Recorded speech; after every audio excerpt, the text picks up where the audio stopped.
Bom dia, irmãos. Bem-vindos a mais uma escola dominical. Deus abençoe seu domingo. E eu quero ah, começar aqui com os irmãos um novo curso, né, na escola dominical, na IBD. E todos os irmãos estão convidados a participarem. E nós já vimos, né, sobre a igreja, comunhão, relacionamento, vimos várias áreas da igreja e vimos também sobre pais, filhos, as responsabilidades. E agora nós vamos começar esse novo curso, que é Uma Igreja com Propósito. E é baseada na vida de um pastor que escreveu um livro, né? Ele trabalhou na implantação de uma igreja, ele escreveu um livro, Uma Igreja com Propósito. Então, a gente vai ver isso e espero que isso traga muito enriquecimento para nós. É claro, ele usa princípios da palavra de Deus, princípios bíblicos, né? E é interessante ver a história desse pastor. O nome dele é Rick Warren e ele é um americano. E ele, aos 19 anos, ele faz uma viagem de 500 quilômetros, ele e um amigo dele. Eles vão ouvir um pastor pregar, dar uma mensagem. E é interessante que ele ouve aquele pastor pregar e no final ele vai cumprimentar o pastor, né? Ele entra na fila lá, ele e o amigo deles, e vão cumprimentar o pastor. E naquele momento que eles vão cumprimentar o pastor, quando o pastor chega perto dele, o pastor fala assim: irmão, eu quero orar por você, eu quero impor as mãos em você. E aquele pastor ora por ele e fala que esse jovem vai ser um pastor, vai ser o pastor de uma igreja muito grande, vai ser um pastor abençoado. E aquilo marcou a vida de Rick Warren. Ele fez um propósito com Deus. Naquele momento ali, naquele dia, ele fez um propósito de Deus, com Deus, de servir ao Senhor em uma igreja, de ser pastor em uma igreja. E isso transformou a vida dele. Ele casou, fez seminário, e ele e a esposa dele começaram a orar para saber onde Deus iria colocar eles, onde que Deus queria que eles trabalhassem, começassem o trabalho para o Senhor. E eles fizeram várias pesquisas. E Deus direcionou eles para uma cidade chamada Salt Lake, no sul do estado da Califórnia, isso nos Estados Unidos. E eles tinham o objetivo do quê? De formar discípulos de Jesus. Essa era a visão deles. E ele diz que visão é a capacidade de ver as oportunidades dentro das suas circunstâncias atuais. E esse casal, esse pastor e esposa, eles tiveram a visão. Tiveram a visão de plantar uma igreja. E eles pediram a Deus. E Deus deu essa capacidade para eles. E nós precisamos também ser visionários. Nós precisamos ver, né? Ver onde Deus está atuando. Ainda mais na situação que nós estamos enfrentando hoje, de pandemia. Mas tem muitas opções onde nós podemos atuar como igreja, né? Como igreja. Então esse casal aproveitou as oportunidades. Eles aproveitaram a oportunidade e foram servir a Deus neste local. E começou tudo com esse casal, começou com eles, né? Apenas um casal. E é interessante ele falando que quando ele chegou naquele local, ele chegou de mudança, não conhecia nada. Ele tinha ido naquela cidade, mas ele não conhecia nada, muita coisa, né? Mas ele chegou de mudança e tudo. E foi atrás de um corretor de imóveis, né? Para alugar um imóvel naquela hora, naquele momento que ele chegou com mudança. E é interessante que aquele corretor e a família dele foram os primeiros membros daquela igreja, né? Ele começou um trabalho com aquela família.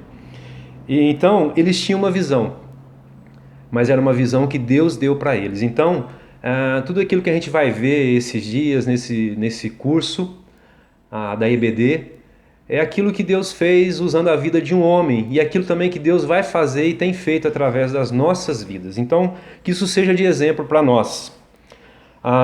Ele disse que tudo começou pequeno, né, com um casal, com ele, né, com a esposa, depois esse casal de corretor lá, a família, né, de corretores. E ele disse que nenhuma igreja se torna grande sem enfrentar problemas, sem enfrentar lutas, sem enfrentar dificuldades ou decepções, né, durante o crescimento. E é verdade isso, né? Quantas lutas nós já enfrentamos, né? Como Igreja Batista El Shaddai, já enfrentamos muitas lutas, né? E é interessante que nós já passamos por grandes lutas. Eu não sei se os irmãos lembram, mas um tempo atrás nós não tínhamos um local definido. Nós não tínhamos o nosso próprio lugar, né? Nós ficávamos na escola, reuníamos em outros lugares, né? Até que nós conseguimos um terreno, até que conseguimos construir. No começo foi uma coisinha bem simples, e agora também é simples ainda, mas já é um local mais aconchegante. Então eles gastaram 15 anos para construir o local onde eles pudessem adorar, louvar a Deus. Mas eles já adoravam a Deus em outros locais, né?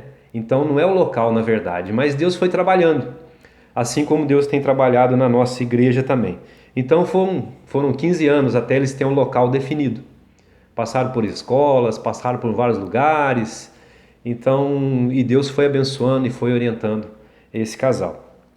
Agora o que me destaca são os princípios bíblicos que ele usou, né, para desenvolver a igreja, o trabalho, que está tudo na palavra de Deus. E ele começa com 5 aspectos que é muito importante, que está lá em Atos, que nós já estudamos esse tempo atrás, né? A gente estudou bastante o livro de Atos, vimos o livro de Atos todinho. E aqui é Atos capítulo 2, uma passagem bem conhecida, que os irmãos conhecem, Atos capítulo 2, versículos 42 até o 47. Diz assim: eles se dedicavam ao ensino dos apóstolos e à comunhão, ao partir do pão e às orações. Todos estavam cheios de temor, e muitas maravilhas e sinais eram feitos pelos apóstolos.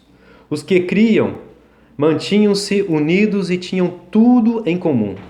Vendendo suas propriedades e bens, distribuíam a cada um conforme as suas necessidades.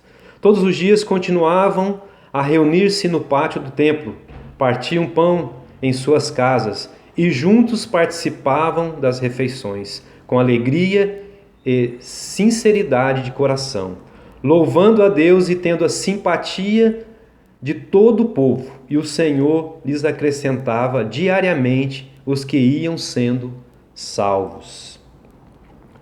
E ele usa alguns aspectos aqui, 5 aspectos dessa passagem, que é muito interessante. Ele destaca isso é que vai fazer o crescimento da igreja. E na verdade nós vemos aqui a igreja crescendo, a igreja de Atos. E isso faz diferença, a comunhão, né? Aqui a gente vê a comunhão, que é uma coisa tão boa, né, irmãos? Que esses dias a nossa comunhão tem sido só pela internet, pelo telefone, às vezes dá um oi quando passa na rua, mas a gente tem visto poucos uns aos outros, né, irmãos? Mas temos nos visto pela comunicação, ainda bem que tem a comunicação hoje, tem a internet, tem a Face, tem o WhatsApp, tem tanta coisa mais, né, que tem nos ajudado muito. Graças a Deus por isso. Mas a comunhão de estar junto, aquele relacionamento de estar junto é muito bom, né? Eu tenho sentido saudade disso, eu creio que os irmãos também têm sentido muita saudade desse tempo de estarmos juntos, né? Então a comunhão, uma coisa muito importante, eles tinham comunhão.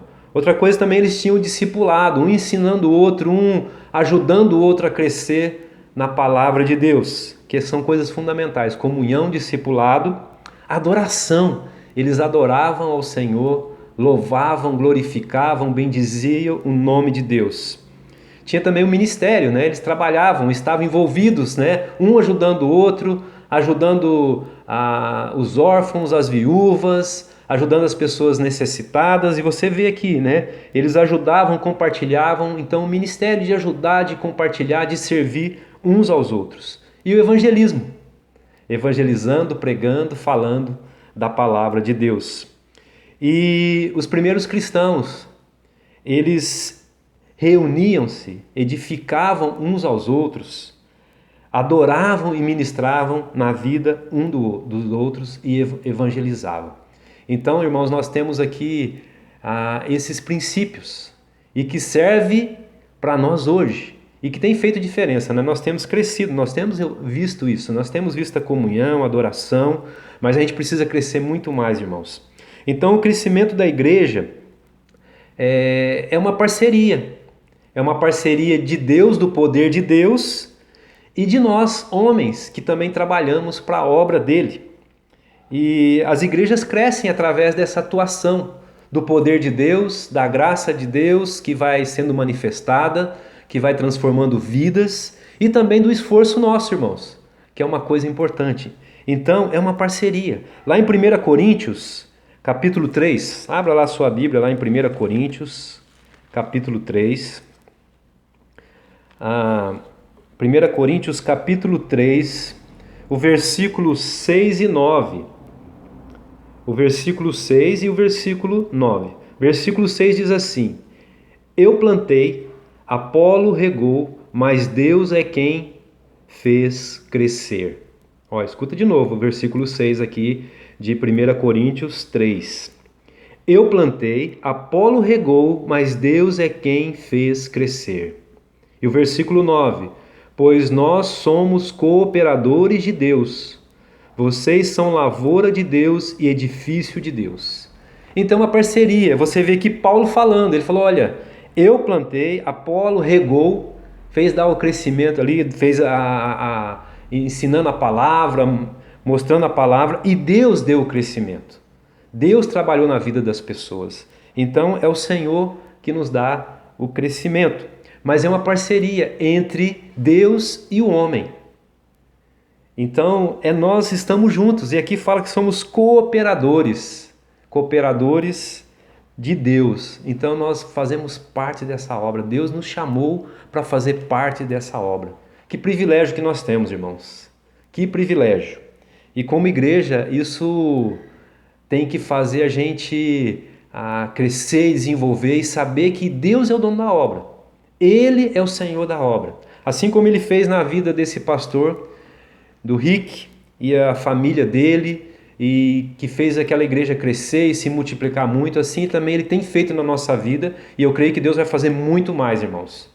Vai fazer muito mais. E tem feito, né? Nós temos nos multiplicado, mesmo no meio da pandemia, nós temos crescido, nós temos desenvolvido, e Deus tem feito a obra.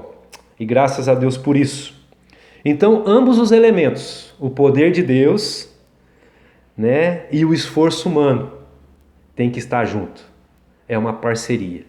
É uma parceria para a obra do Senhor. Enquanto nós esperamos que Deus trabalhe para nós, Deus trabalha por meio de nós. Vocês conseguiram entender isso? Essa frase? Ó? Enquanto esperamos que Deus trabalhe para nós, Deus, Ele, espera trabalhar por meio de nós. Está vendo a diferença?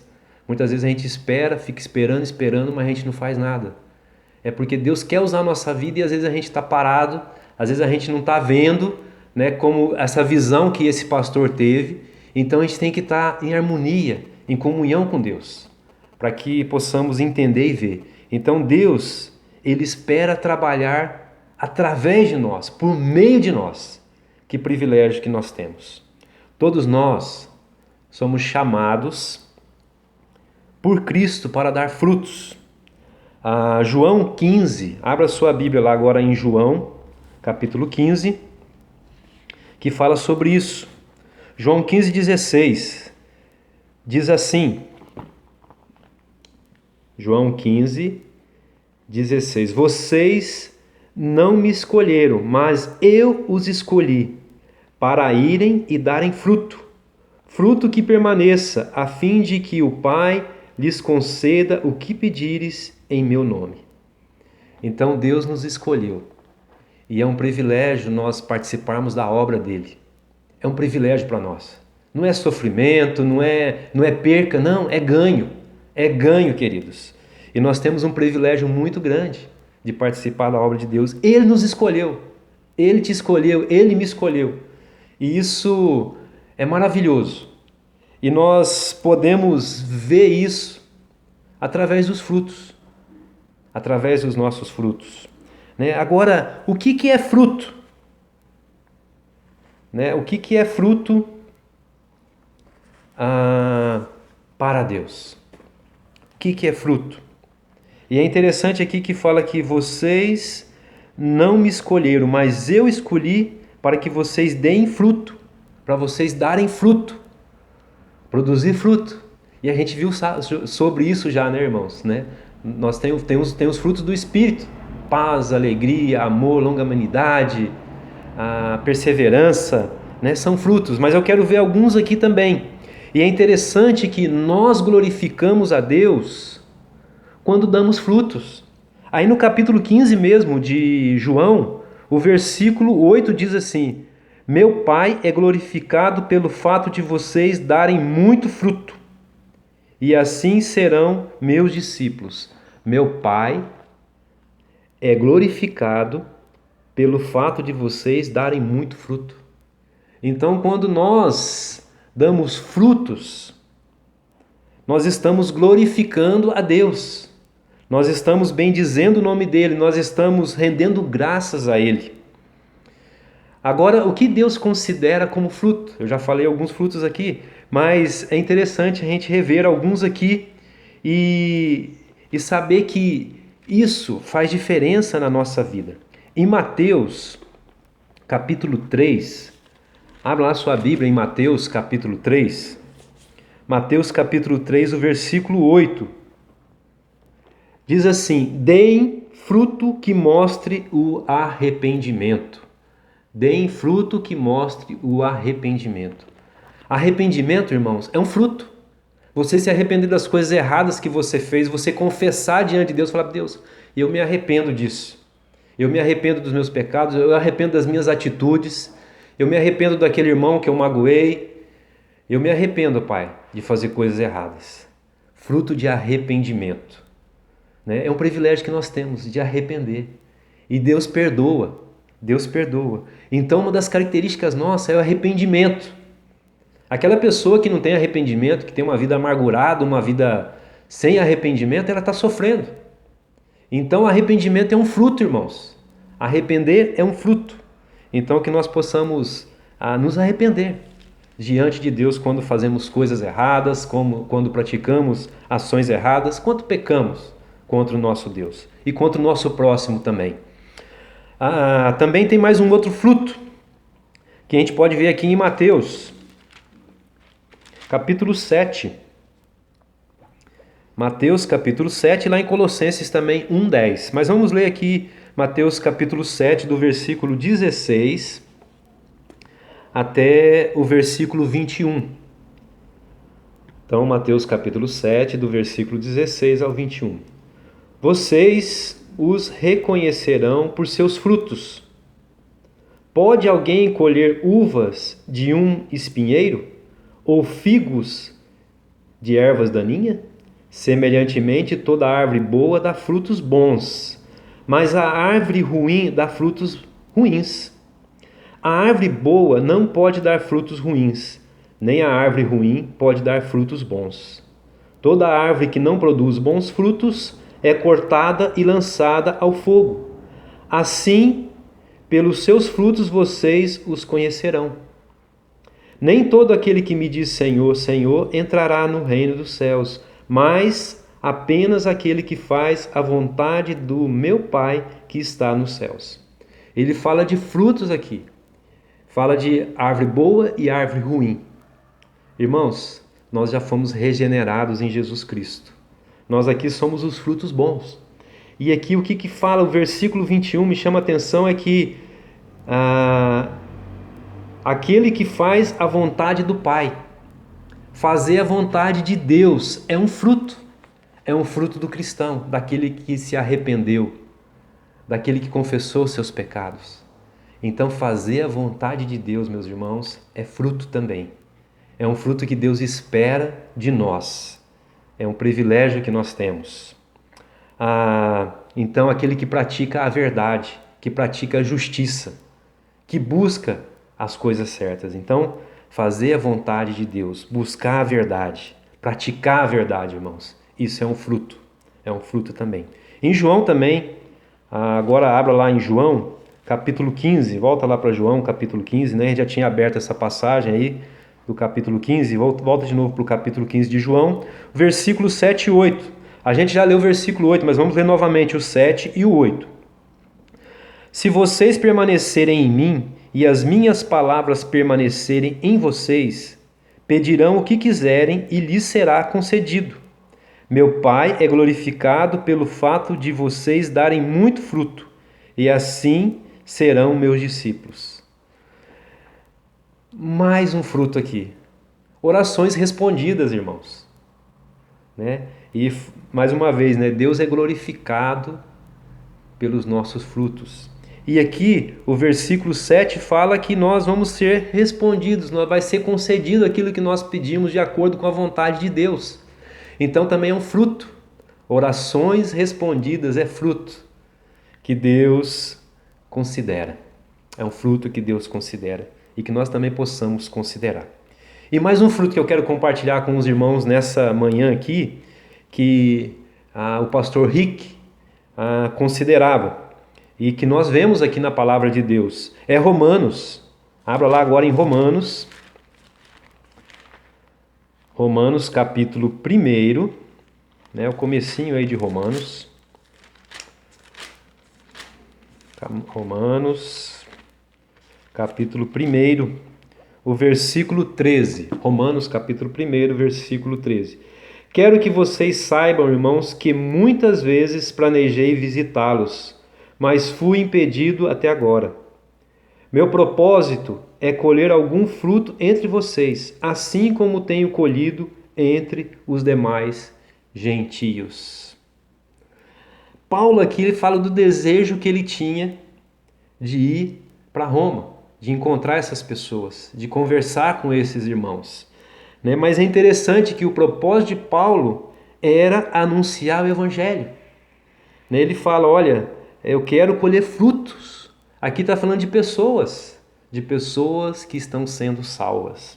Então, conquistar almas é fruto. Levar o evangelho e pessoas receberem a Jesus é fruto. É fruto do trabalho, dessa parceria entre Deus e o homem. Entre Deus e nós. Eu e você, meu irmão. Nós temos um privilégio. Vários frutos nós vemos aqui, irmãos. E é interessante que o pastor Rick Warren, ele fez um livro, né? E esse livro fala muito, mas é da palavra de Deus, é daquilo que Deus fez na vida dele, é o ministério de Deus, é aquilo que Deus tem feito na nossa vida também, é aquilo que Deus tem feito na IBS, na nossa igreja. Então a nossa fidelidade, irmãos, é demonstrada por esses frutos. A nossa fidelidade é demonstrada por nossas atitudes diante de Deus, de arrependimento, de praticar a verdade, de saber que Deus responde às nossas orações e que nós temos um privilégio de levar o evangelho para conquistar almas, conquistar vidas. Irmãos, o nosso propósito como igreja é adorar ao Senhor e produzir bons frutos. Que nós possamos crescer, irmãos, e desenvolver mais e mais como corpo de Deus. E que você aproveite. Participe de todos os estudos da escola dominical, porque vale a pena. São ensinamentos que fazem a gente crescer e desenvolver como igreja. Um grande abraço, irmãos. Deus abençoe mais uma vez o seu domingo. Amém.